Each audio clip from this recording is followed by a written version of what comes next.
but I will turn it off when we get to questions and answers so that you can feel free to chat.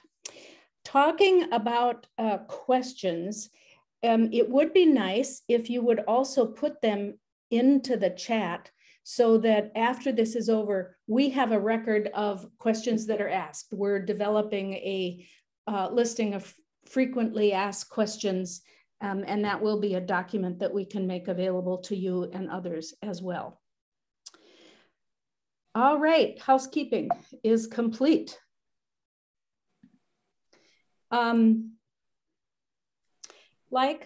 Probably like many of you, we are worried about the state of our democracy, and we cannot say what we feel any more clearly than Dr. Martin Luther King did in this excerpt from one of his speeches. Now is the time to make real the promises of democracy. We're very thankful for the life and the teachings of this great man. Okay, a little bit more about me, Susie, Colleen, and Paula. During the last 4 or 5 years, we have either individually or collectively participated in all of these campaigns or initiatives that you see on the screen. It was pretty interesting as we got together to note that we all came away from these experiences individually, realizing the critical role and protections that can be provided by our own state legislature on everything from gun control to voting rights to climate issues. So you're going to hear a lot tonight about saving democracy and making sure that our state legislature has enough control to protect us in all sorts of different ways. So here's what you're going to see in the next 25 minutes. We are going to talk to you about the current state of the Minnesota legislature. We're going to say, what's the problem with it? And then what is the solution to that problem? And it just follows on in building block approach here. Once we know what the solution is, then we're going to identify how we're going to get there. And one of the vehicles we're going to use is this thing called the giving circle, which you will, I'm pretty sure, be very clear about by the time we get to the end of this program. Then we'll talk about next steps. What can you do? What can we do to help realize this solution? And then finally, we will go into the questions and answers. So right now, I'm going to turn it over to my colleague, Paula Rameli. Hi, that's me. I'm Paula. And actually, my political activity started exactly 5 years ago this week. My daughter and I headed off to Washington for the Women's March with about 100,000 other people. It was the first time either of us had even been in a protest or a march like that before. And really after that, I was pretty much focused on national level politics until 2020. And I think like many other people in the last year or so, that changed. And I've been absolutely floored to learn how much influence and sway our state legislatures have over the issues that I care so much about, some of which Becky outlined in her introduction. So I really started paying much more attention to the state level rather than just looking and focusing on Washington, DC. And so what I learned is that in Minnesota, we currently have what's called divided government. We have a DFL governor, we have a DFL majority in the Minnesota House of Representatives, and we have a narrow, slim 3-seat minority in the Minnesota State Senate. So the GOP has just a slight edge there. So the good news I found out, and many of you did too, is that things could have been worse. Divided government kind of meant that some of the really terrible legislation that we've seen elsewhere in places like Georgia and Texas and all of that, that didn't happen here because we had divided government. Could I get the next slide, please?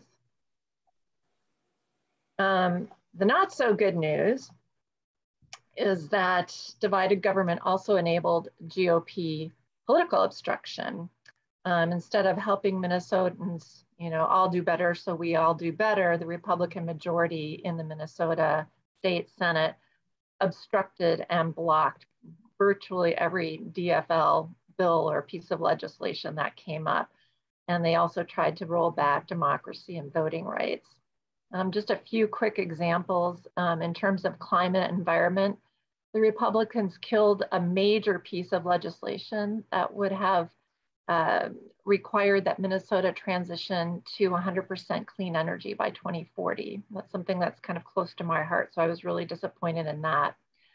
Another thing that has been blocked by Republicans is the expansion and strengthening of background check requirements and red flag laws, which is important to others in our group, especially Susie. The other thing that happened was that, as many of us are well aware, the significant police reform legislation that was debated and put forth by the DFL was killed by the Senate. So we didn't have any significant police reform legislation that happened last year. And also last year, what was really troubling for me as somebody who lived and worked in the former Soviet Union for a number of years is the kind of threats to our democracy. The Republicans last year proposed they wanted to end same-day voter registration, which they've tried before, but which was blocked. They vowed to do the same this year. Just this week, there is a press conference where they noted that. And for me, what was also really disturbing is just 2 months ago, not even 2 months ago, all 5 of the GOP candidates, the primary candidates for governor, were on a debate stage, and not a single one would acknowledge that Joe Biden won the 2020 election and is the legitimate president of the United States. And that includes the Senate majority leader, the Republican majority leader, Paul Gazelka. So that's the bad news. If I could get the next slide, please. The good news is that there is a solution. And that would be a DFL, getting a DFL governing majority. So this November, if the DFL can hold the governorship, re-elect Tim Walz, if we can hold our majority in the Senate, we have a 6-seat majority, and we can flip just 3 seats in the Senate, then we would have what's called a governing trifecta, which would allow us to move past, kind of Republican obstruction that I, just kind of went over, and there and in so many other areas, kind of safeguard our democracy and our voting rights. And so that's what brought Becky and Colleen and Susie and I together. We were thinking, this sounds great. And we learned from other people that this is definitely possible, but it's not going to be easy. We learned that in 2020, just 184 seats separated the Republicans from taking the House. And conversely, only 1,500 votes prevented the DFL from taking the Senate. So races are going to be super tight. On top of that, we have redistricting, which means that all 201 seats in the legislature are up for election this year, all of them. So it's going to be challenging, but we think, we learned that it's definitely doable. So we're thinking, well, what can we do beyond our own individual district that will make a difference? How can we help? There are so many organizations, there's so many campaigns. Where can we best put our time and our treasure so that it'll really move the needle? If I could get the next slide, please. That's where we did a lot of research and vetting, actually mostly Colleen and Becky, and we came upon the States Project and decided to, kind of form this giving circle in partnership with them. Melisa Walker is the director of Giving Circles for the States Project, which is part of the Future Now Fund. She has been great and has been with us every step of the way. She can't be here with us tonight, but we have this video clip of her, and it really, I think, explains well what the States Project is all about and why we've decided to kind of form this circle in partnership with them. So short video, and Becky, maybe you could start that. I'm Melisa. I'm the director of Giving Circles at the Youth Now Fund. And what I want people to know is that when you do this work of community organizing, you can watch policies change. You can watch lives change. You can tend to democracy. In December of 2016, I attended a holiday party where I heard then New York State Senator Daniel Squadron speak. He said a lot of things that night, but the thing he said that really turned my head was this: if you and your friends can get $100,000 together, you can flip a state chamber from red to blue. I had no idea what he meant, but it sounded like something possible. And I started gathering friends, family, colleagues, neighbors, and talking about state legislatures. Gathering in living rooms and talking about state legislatures meant that I had to learn about state legislatures. And what I learned blew my mind. I found out that state capitals control almost everything that I care about, from education funding to environmental policy, to healthcare, to civil rights, to voting rights. State legislatures control all those kitchen table issues that we all care so much about, and they also determine who goes to Washington, D.C. From 2010 to 2016, we lost nearly 1,000 state seats under President Obama as we stared at the White House. And people's lives got bad because of those losses. Places defunded education. States put in right to work laws. Things like the bathroom bill passing in my home state of North Carolina, which broke my heart. Stand your ground gun laws in Tallahassee, which then spread to 20 some odd other states. Republican majorities took over state by state by state by state. I also started to understand that issues like the water in Flint, Michigan were not a Washington, D.C. problem. That's a Lansing problem. When people who lived in those states had their education defunded, lost benefits, had their healthcare cut, they didn't say, oh, that must be my state legislator. They blamed the president. They blamed Washington, D.C. State legislatures often operate in darkness. And little did we know that the roots of Trumpism were being seeded in state capitals. States are meant to be laboratories for democracy. They're meant to be marriage equality, going from state to state to state to federal. They're meant to be healthcare, going from Hawaii to Massachusetts to becoming the ACA. They're meant to be experimental places where we can improve lives and then improve more lives. But right now, state capitals are laboratories for voter suppression bills and bans on choice. So when my circle got together, we did end up raising that $100,000 and a little more. We worked in Virginia in 2017 to support 10 candidates, 9 of whom won their seats. The balance of power got so close in Virginia, just 1 seat away from Democrats taking the majority, that in 2018, Virginia expanded Medicaid and 400,000 people got healthcare who wouldn't have otherwise. My Giving Circle felt incredibly connected to that policy, and we wanted to see more outcomes. In 2018, we worked in North Carolina, where we were able to help break a supermajority, and Arizona, where we were able to flip 4 House seats from red to blue and establish the closest balance of power since 1966. In 2018, I worked with a bunch of Giving Circles.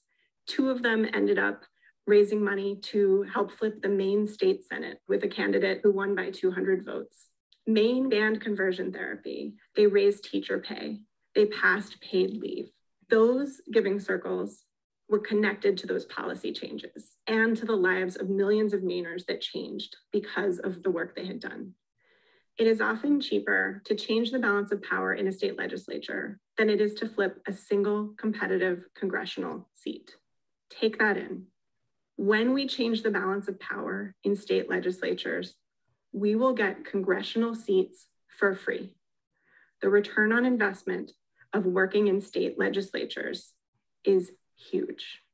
I am not someone who can hand giant checks to politicians, but I am someone who can gather my network and little by little come up with an impactful fundraising total that can change the balance of power in a state chamber. And so are you. You in this Zoom room at this moment in time, you in your living room, you on the phone with a friend, you with a few people joining you in a leadership team to do this work, you can make the difference. It is the most inspiring thing I've ever done. It is the most meaningful thing I've ever worked on.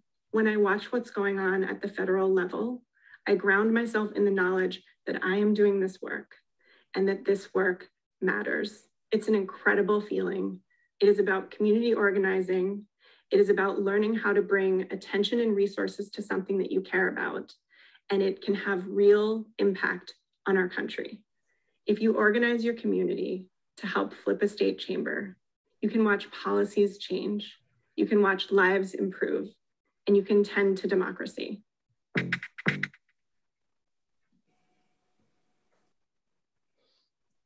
Okay, moving on, Colleen.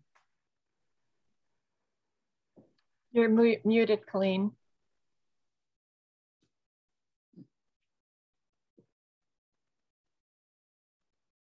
Rookie mistake. Colleen Miner, and when we found the state's project, we knew we found our way forward in our need to flip the Senate. And what was even more exciting was that the state's project has chosen Minnesota as one of the 6 target states to come in early. They're already here. They're working with the DFL and the DFL caucus. And they are going to help us flip the Senate and hold the House. Why are they here so early? I mean, we have redistricting, we have the caucuses, we haven't really had a chance to pick our candidates, but they know that infrastructure is one of the most important things. One of the things that we found out is that, you know, these campaigns, they're run by really amateurs who have no money. This is not a full-time job. And everybody who helps them are volunteers who may or may not have ever worked in politics.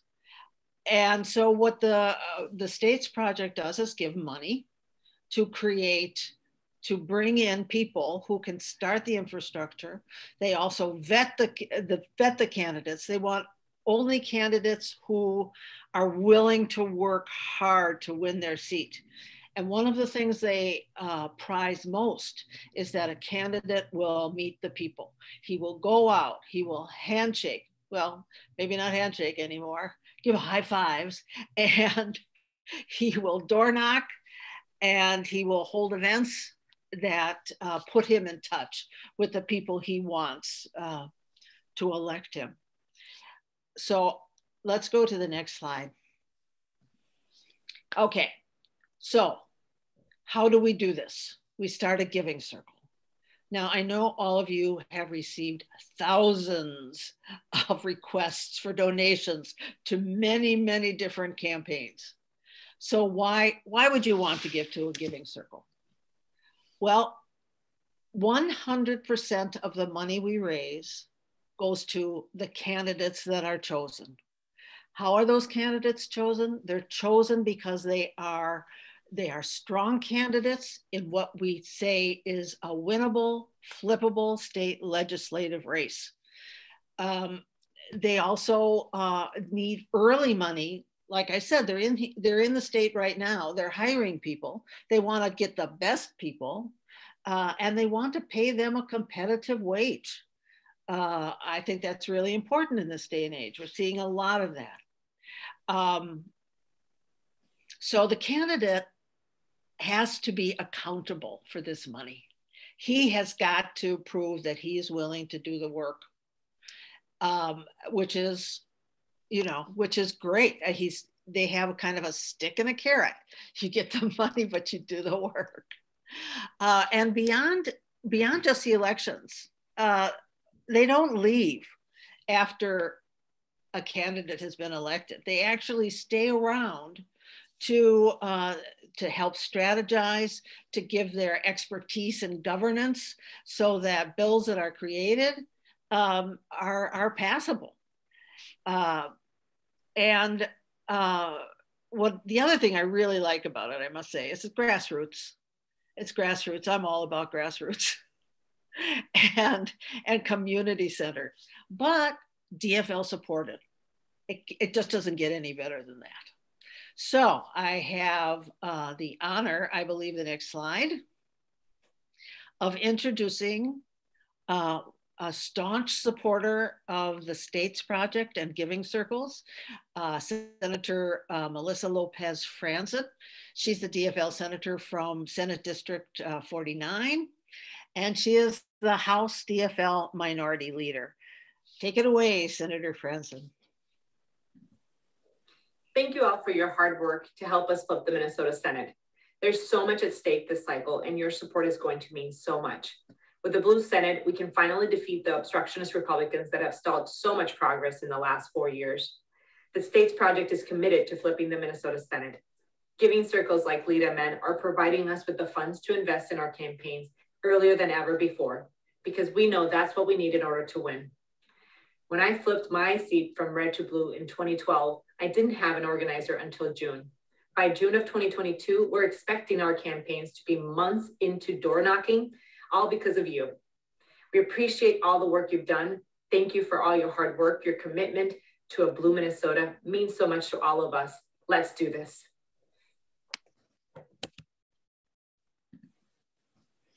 So Becky again, here are the mechanics of how this giving circle process works. So we and all of our friends donate money to the circle, to this circle called Seed Minnesota.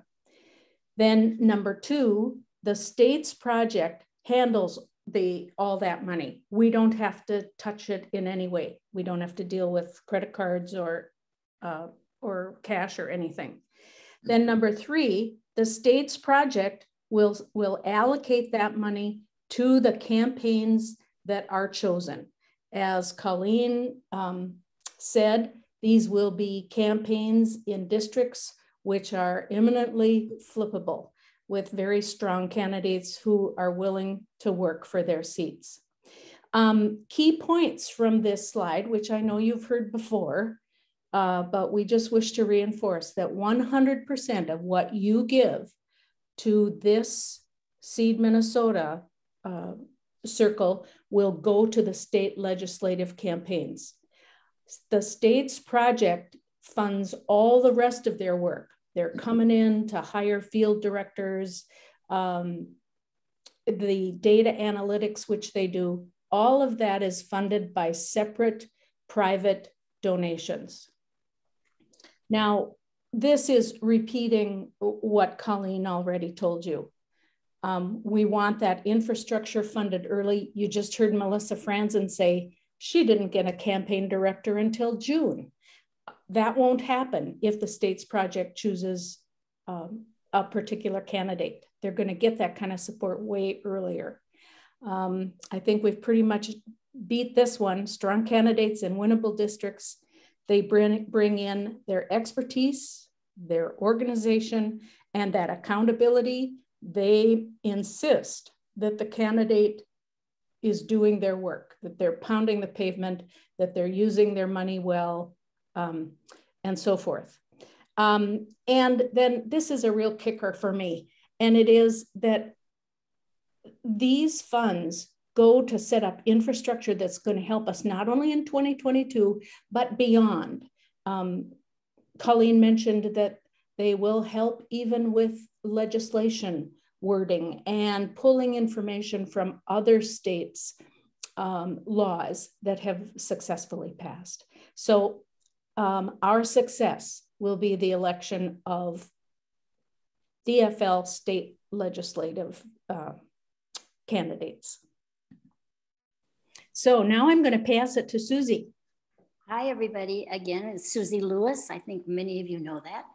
I see myself in all this very much as the newcomer, believe it or not. I am a person that I think some of you know, I didn't do anything until 2016 when, like all of you, I got sick of what was happening. And I worked on national campaigns. I worked mostly with some of you on the Dean Phillips campaign and do. And I didn't realize what was going on. These three ladies have really helped me. They've helped me see what is important around our state. And what you just heard is what I really have found out. I think Becky introduced me, Becky and Colleen, to States Project. Paula said one thing that really flipped me into this work. And that was, look, we've got all our issues. You all know I've got gun sense legislative issues is my big issue. We've all got all the other ones as well. And what she said was, until we turn this Senate blue and hold the House, until we get just 3 blue senators, Democrats, we will not have any of these issues passed. As you know, the bills don't even come up. If they do, they're voted down. So let's start here, because I got really, as you probably are, worried and sick and tired. And I got the old mantra of don't agonize anymore, you know, organize and don't worry, work, because we have to do something. I feel better doing something. And I love this project. Here is why. I love States Project. To explain this, States Project is the national organization. The national organization then has giving circles in these states. I think they're working now in a total of about 18 states. They're funding 6 of those, we being one of them that they've picked. But I think they've worked in total in 18. We can look that up.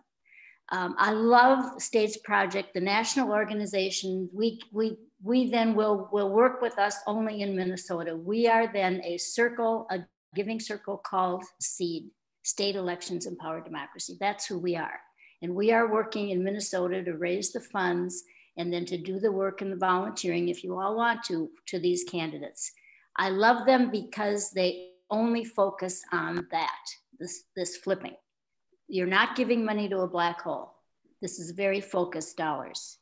I love their experience and their efficiency. You heard Melisa talk a little bit about the success they've had. We did, especially my 3 colleagues, they've done a lot of vetting. We've asked a lot of questions. We've got a lot of answers, and we made sure that they knew what they were doing. And these folks have experience. They have the template. They have best practices. They have things that we need help with for candidates in the DFL. I love that it's coordinated with the DFL. It doesn't fight with, it enhances. And it adds accountability to the candidates. I love that we get 100% of the money. So what we said, and I want to just repeat in case it was missed, there is a donor group, I don't know who they are out there, that funds the national staff. So they will fund those people. There's a large data resource department. They fund those people to help us. And they will, as we've said, they come in here and they work with the DFL and the offices to lay out the structure. I love that people in other states can give. So if you have friends in California, you have family in New York or California, they're solid there and they want to help and they love you, they can give. They can give to Minnesota. Anybody can. Okay, next slide, please. Okay, we have been at this for a long time, 10 days now. We've had 2 of these meetings. This is our 3rd. So we're newbies at this and we're excited because that is really the wrong figure. We've already moving up. We're about 6,600, I think, maybe 60, something like that. I think that's about right, right? Becky's nodding, okay. So I think we're moving there. And what we did with the kickoff, it was just January 17th, and then we had one last night. So this is only our 3rd. We are raising money early. And we are going to raise, next up, please, Becky. We are going to get to $10,000 with early seed money by next Tuesday. And we're getting there. As I said, we're at 6,600. This early seed money is what is, as you all know, it's smart money. We can't wait till the end when we do TV ads. That doesn't do it. This early seed money is where this whole infrastructure and where these people who know what they're doing will come in and do help us and get us organized, and we get through the ground running. We have a big audacious goal and we're gonna reach it. And Becky, let's see it. We are going to raise $100,000. And we are going to do that through the election. So you can, we would love to have you donate something now before the 1st, and then any time after, of course, you will hear from us. This is going to be the model, we think, of the old Bernie Sanders, Barack Obama giving. So we just want people, if you can, to give whatever you can. The Bernie Sanders model, where we're going to get a huge volume of donors and we're going to get the small donations. And that's how we think we're going to do this. Now, if you want to give us $10,000, that's fine. We'll take it. We'll accept it. That's fine. But again, seriously, give what you can, if you can, whatever. And the benefits here is that you become a member when you join our circle. You will learn about this, because I know it's the first time for everybody and it may be a little overwhelming. You will be able to track how we're doing generally and the dollars on our webpage. You will get email updates from State's Project of what they can tell us, what's going on and where, and you'll get educated about it like I have had to do very fast and love it. There'll be a lot more. You will get volunteer opportunities. So some of you who want to be the worker bees and get out there and door knock, etc., you will have opportunity to do that, because State's Project will vet and pick the right candidate. That's really important to me. These are going to be the most winnable candidates by a group of seasoned, smart people who know how to do this. So when we go out and volunteer, we'll be volunteering for someone who's very winnable in a flippable Senate.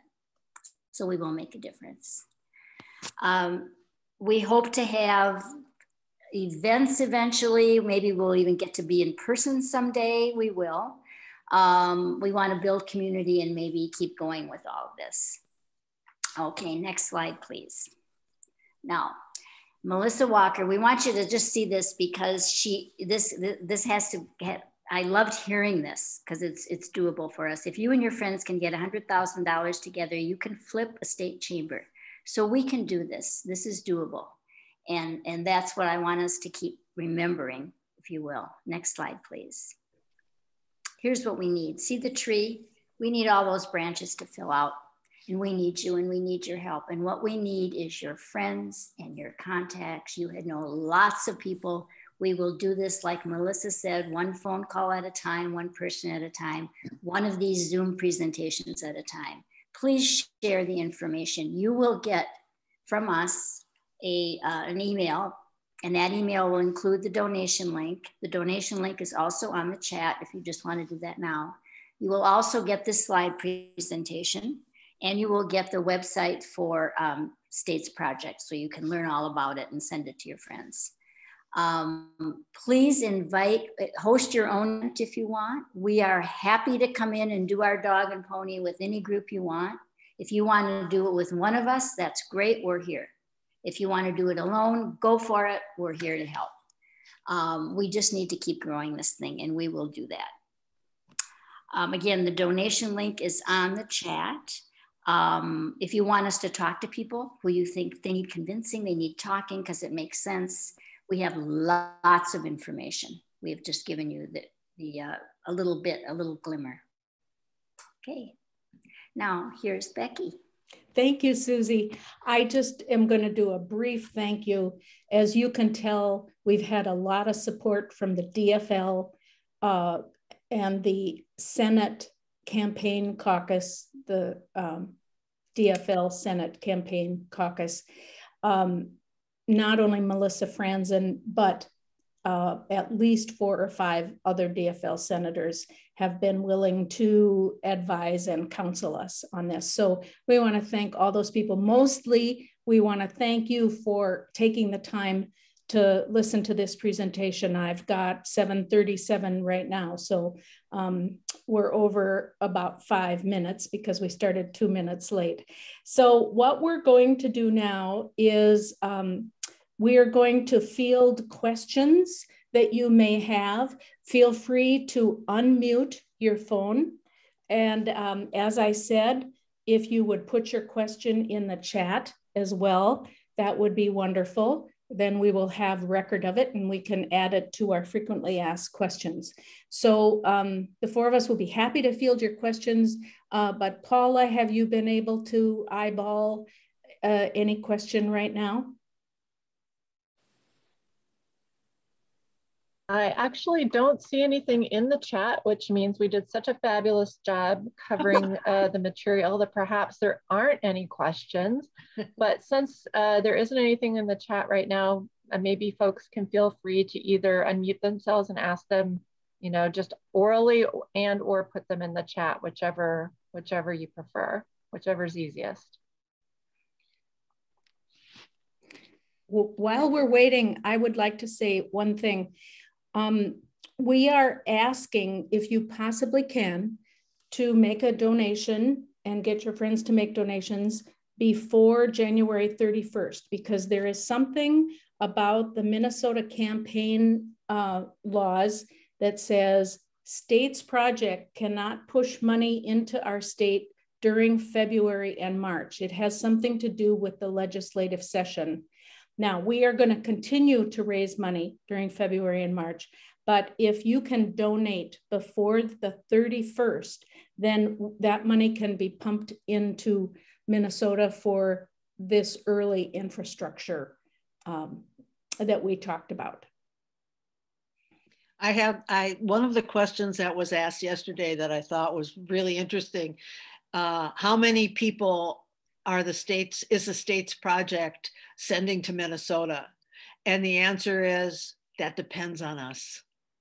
So the more money we give, the more help we get, which I don't think is always, you know, a one-to-one thing, but it is in this case. We get what we give. The average, I think number Susie had it was about, you know, 7 central organizers. You know, what was it, Susie? I think you had it from yesterday. I think the average, 9. The average was 9 managers working infrastructure, et cetera, and 9 people working in the field. That's the average that they find. They put in about 18 people, the field workers, who do the door knocking, et cetera. And obviously they are really big on door knocking. I mean, if we can get out and do that, because as you all know, that's what wins elections. That's what everybody says. And those of us, our buddies here with the Dean team, we all know that. So that experience. Can I ask a question, Susie? Have you have they determined any of the people that are running who they're going to back at this point? None. Who wants to take that? I'd love to tackle that. Yeah. Okay. So as you probably know, Karen, the redistricting plan will come out about February 15, 16, 17. Right. And what's apparently happening in Minnesota is that there has been such a population increase in the city that some of those districts are going to get smaller. Therefore, my district, for instance, which is 44 and Johnson Stewart, that district is going to move closer to Minneapolis. So maybe even my Plymouth area is going to be included with another district that has more rural population that's actually going to be good for the DFL. So there's the redistricting piece.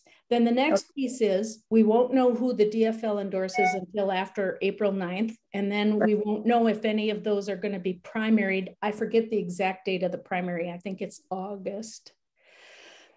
But if there's no primary challenge, then we will know who the DFL is endorsing. Now, the state's project then comes in with their data analytics and their scrutiny of the campaign funds and the work ethic of those campaigns and the winnability of the district. They are not going to pick a district that is red through and through and through, because we would just be throwing money here on time. So I'm sorry, we can't tell you, right? We don't know right now. Okay. But the one thing that's really heartening for me is that the fact that they do go through, and it's very targeted, it's very efficient, it's very strategic. So I think all of us, the 4 of us, were like, oh my goodness, you know, we want to help in our district, but we want to make this happen beyond our district. What can we do? There's so many organizations out there. There's so many, you know, candidates. How do we pick? And this way, this is a really targeted